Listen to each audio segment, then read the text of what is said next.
المفروض ان هي طبعا بيعيش معاها عشان خاطر يعني يراعيها ويربيها بنته، لكنه للاسف بسبب ان هو مش عايز يربيها ولا يراعيها كان بيضربها بقسوه. كان بيمسك خرطوم الميه وبيضربها بيه. بس طبعا بسبب الضرب دوت البنت وقعت. راحوا بيها المستشفى، لكن للاسف الشديد كانت انتهت حياتها. المفاجأة الكبيرة بقى والصعبة أكتر إن لما تم الكشف عليها والطب الشرعي طبعا يعني عشان خاطر يشوف إيه سبب الوفاة، لقوا إن البنت في كدمات في جسمها كتير جدا بسبب طبعا آثار الضرب، غير إن في آثار حروق.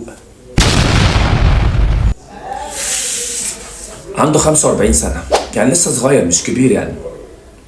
أنت مش عايز تربيها، اديها لأمها، اديها لستها، مامت يعني مامتها.